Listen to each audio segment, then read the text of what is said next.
Selamat pagi, selamat siang, selamat malam untuk kalian semua. Di sini saya akan mempresentasikan tentang shortest remaining time first oleh saya Faisal Federal Junior dengan ini nih. Shortest remaining time first pada algoritma ini di setiap proses yang ada di ready queue akan dieksekusi berdasarkan burst time terkecil. Tetapi jika ada proses yang sedang dieksekusi oleh CPU dan terdapat proses baru di ready queue dengan burst time yang lebih kecil daripada proses yang sedang dieksekusi tersebut, maka proses yang sedang dieksekusi oleh CPU akan digantikan oleh proses yang berada di ready queue tersebut.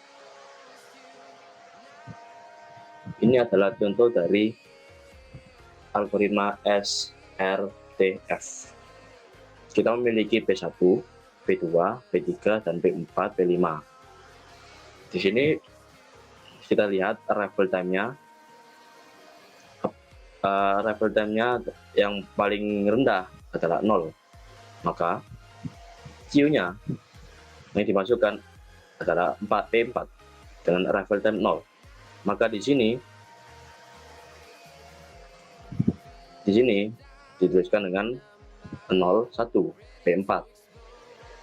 Lalu setelah itu kita gantikan dengan 7. Jadi dikurangi 1 menjadi 7. Oke. Lalu di sini ada 1. Dilihat apakah arrival time-nya ada 1. Ada di P3. Maka Q-nya P3 masuk arrival time 1. Masuk P3. Lalu kita cek apakah P3 burst time-nya lebih kecil daripada P4. Ternyata P3 burst time-nya lebih kecil dari P4. Maka dari itu, yang ditulis di atas ini adalah P3. Karena P3 memiliki burst time lebih kecil dari P4. Nah, lalu 6 menjadi 5. Lalu sekarang kita ada di 2 unit of time. Kita lihat di arrival time. Apakah ada arrival time nomor 2? Tidak ada. Kalau tidak ada, maka tetap pada Q, P3. P3 lagi, karena P3 dan P4 ada di Q. Kita lihat manakah yang lebih cepat burst time-nya. Di P3, maka di sini tulis P3 lagi. Lalu kita lanjut ke nomor 3. Apakah di ini arrival-nya ada 3? Ada P2 dan juga P5. Maka di Q-nya ini kita akan menulis dengan P2 dengan P5. Karena di sini arrival time-nya ada nomor 3 dan nomor 3 di P2 dan juga dengan P5. Oke, lalu kita cek apakah di antara P4, P3, P2, dan P5 ada yang memiliki burst time-nya yang lebih kecil. Kita lihat di sini bahwa nomor 2 memiliki burst time yang lebih kecil, yaitu 3. Maka di sini kita tulis P2. Karena di sini P2 memiliki burst time lebih kecil daripada yang lainnya. Oke. Lalu kita lanjut. Kita cek nomor 4. Apakah ada arrival time-nya yang masuk nomor 4? Tidak ada. Maka kita lanjutkan pada Q-nya ini. P4, P3, P2, dan P5. Kita lihat apakah manakah yang lebih kecil burst time-nya. Itu adalah ada 2 ini, yaitu P2. Maka selanjutnya kita tulis P2 lagi, karena burst time yang paling kecil. Oke. Lalu kita lanjutkan. Kita coret dulu menjadi 1. Karena di sini sudah 1, ini 1. Jadi 3 menjadi 1. Oke. Lalu kita lanjutkan ke nomor 5, arrival time 5, time of itu. Oke. Di sini ada nomor 5. Arrival time-nya dilihat, yang nomor 5 adalah P1. Lalu Q-nya kita tulis P1. Tapi kita lihat dulu apakah P1 burst time-nya lebih kecil daripada Q yang lain. Ternyata tidak. P2 masih yang terkecil dengan 1. Maka dari itu di sini kita tulis lagi 1 P2. Jadi 6 unit of time. Nah, di sini P2 sudah habis, sudah 0, maka P2 sudah keluar dari Q. Lalu setelah itu, ini adalah perbedaannya. Oke. Setelah semuanya ini kita lihat, semua ini sudah masuk ke dalam Q, maka proses ini akan menjadi seperti SJF atau shortest job first. Oke. Jadi ini kalian bisa cek satu-satu atau kalian bisa langsung kerjakan. Karena saya ingin mengecek satu-satu, maka saya cek satu-satu. Nah, setelah Q kita ini penuh, maka kalian bisa mengerjakan dengan SJF. Kalian bisa lihat videonya di video lain, SJF pasti ada. Oke. Lalu setelah itu kita tetap lihat yang paling kecil burst time-nya di antara Q ini, yaitu adalah dari 10, 5, 7, dan juga 9. Oke. Yang paling kecil adalah nomor 5 ini, yaitu adalah P3.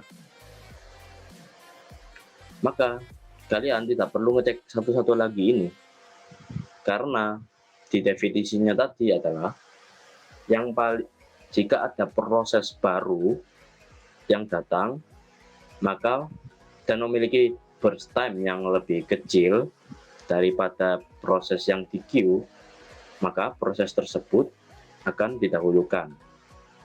Karena sudah tidak ada proses baru lagi, maka itu tidak diperlukan lagi, berganti kepada SJF, algoritma SJF dengan tanpa gangguan. Nah, kita lihat di antara Q ini yang paling kecil adalah P3 dengan burst time 5, maka 6 ditambah dengan 5 jadi 11. P3 ini memiliki 5 unit of time. Lalu 3 sudah selesai. Oke, kita lihat lagi di Q ini manakah yang lebih kecil antara 10, 7, dan juga 9. Yang paling kecil adalah P4, yaitu 7. Oke. Maka di sini kita tuliskan adalah P4 dengan 7 unit of time. Jadi 17. Oke. Lalu kita lanjutkan antara kan P2 selesai, P3 sudah selesai, dan juga P4 sudah selesai. Maka kita lanjutkan dengan P1 dan juga dengan P5. Manakah dari kedua tersebut yang memiliki burst time yang lebih kecil adalah P5 dengan burst time 9. Maka di sini kita akan tuliskan dengan P5 menjadi 27. Sekarang P5 selesai, P2 selesai, P3, P4 sudah selesai, tinggal P1 memiliki burst time-nya 10. Maka tulis di sini adalah P1 dengan total 36 unit of time.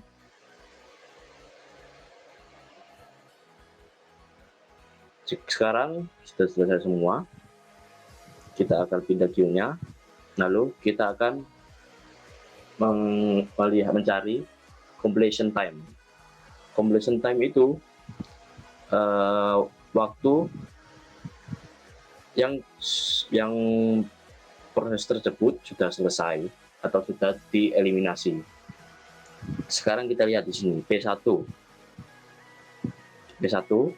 di antara sini, di mana P1? Di sini P1 di terakhir adalah 36, maka di completion time ditulis 36. Kita lihat di P2 berada di sini, P2 nomor 3 ini. Kita lihat di akhirnya ini adalah 6. Lalu kita lihat di selanjutnya apakah ada P2 lagi. Tidak ada, berarti hal tersebut adalah 6 completion time, maka di sini tulis 6. Oke, lalu kita lihat P3. Kita lihat di sini P3 ada 3 ini. Nah, 3 ini bukan termasuk completion time karena di sini masih ada P3 lagi. Maka dari itu P3 bukan completion time, bukan 3 ini, tetapi setelahnya yaitu 11. Oke, karena di sini P3 berakhir selesai dan tidak ada P3 lagi seterusnya. Maka dari itu P3 ini memiliki completion time 11. P4 dimulai dari sini. Nah, seperti P3 tadi, nomor 1 ini bukan completion time karena di sini kita lihat ada P4 lagi. Nah, di P4 ini ada nomor 18. Ini adalah completion time karena kita bisa lihat di sini apakah ada P4 lagi. Tidak ada. Maka dari itu P4 di sini adalah 18. Kita lihat P5-nya, yaitu di sini bisa lihat ada 27. Maka dari itu completion time-nya adalah 27. Oke. Sekarang kita lihat turnaround time. Rumus dari turnaround time ini adalah completion time dikurangi dengan arrival time. Oke. P1 36 dikurangi 5 31. Oke. P2 6 dikurangi 3 jadi 3. 11 dikurangi 1 jadi 10. 18 dikurangi 0 menjadi 18.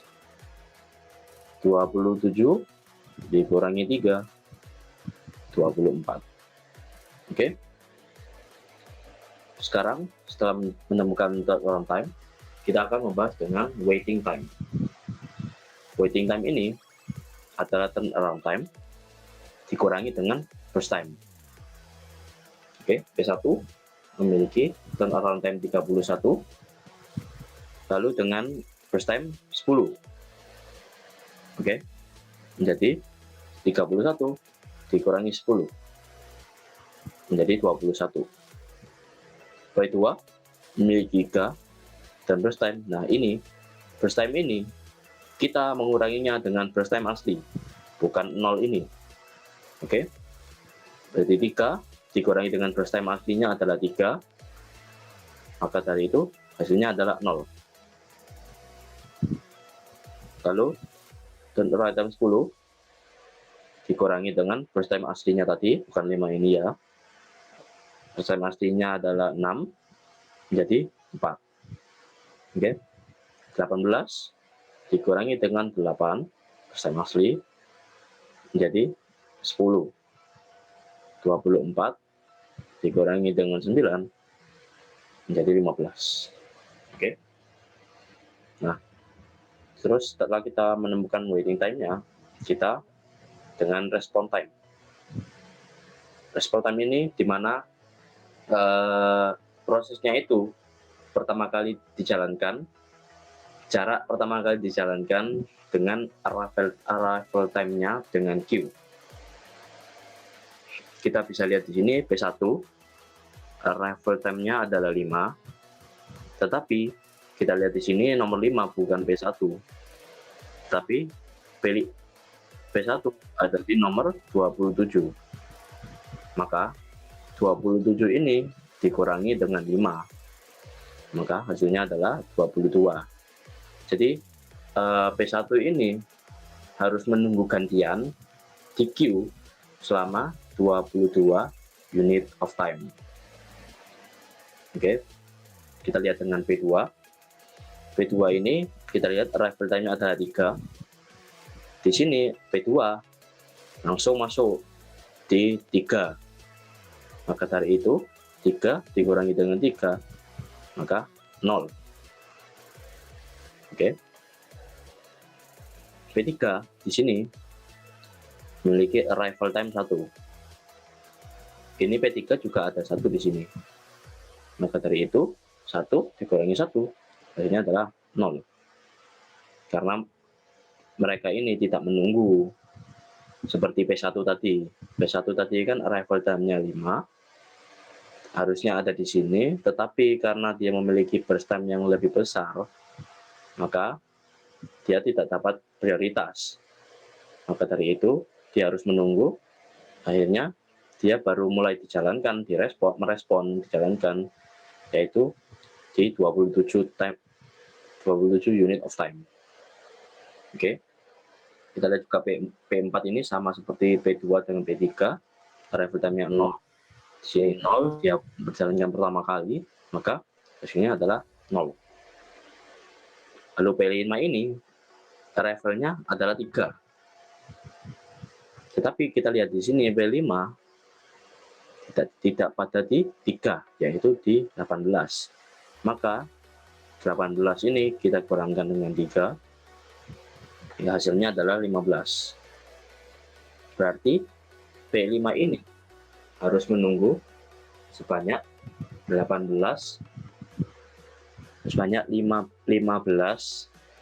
unit of time sebelum pertama kali dijalankan di CPU. Contohnya adalah di perkuliahan kita, yaitu dengan di hari pertama, seumpama kita di hari pertama kita mendapatkan tugas, deadline-nya adalah 8 hari ke depan. 8 hari ke depan. Lalu hari itu kita kerjakan tugas itu karena kita tidak punya tugas lain. Lalu pada hari kedua kita mendapatkan tugas dengan deadline 6 hari ke depan. Maka tugas pertama tadi kita tahan dulu, lalu kita kerjakan tugas kedua karena deadline-nya memiliki jarak waktu atau burst time yang lebih kecil daripada tugas sebelumnya.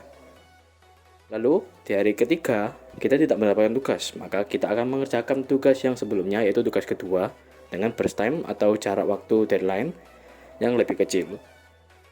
Lalu pada hari keempat kita mendapatkan tugas 2 dengan deadline yang berbeda. Ada deadline-nya 9 hari ke depan dan juga 3 hari ke depan. Maka kita lakukan yang deadline-nya paling rendah dari tadi, yaitu 3 hari ke depan. Maka dari itu kita kerjakan 3 hari ke depan, lalu dari ke-6 kita mendapatkan tugas lagi. Deadline-nya adalah 10 hari ke depan. Apa yang kita lakukan? Ya kita tetap mengerjakan yang 3 hari sebelumnya tadi, yang 3 hari deadline tadi.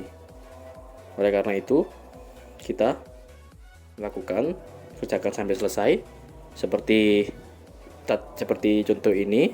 Lalu setelah semuanya kita mendapatkan tugas semuanya, kita akan mengerjakan satu persatu sesuai dengan urutan deadline tersebut. Oke. Baiklah, sekian dari saya. Semoga bermanfaat. Selamat pagi, selamat siang, selamat malam. Sampai berjumpa lagi di tugas berikutnya.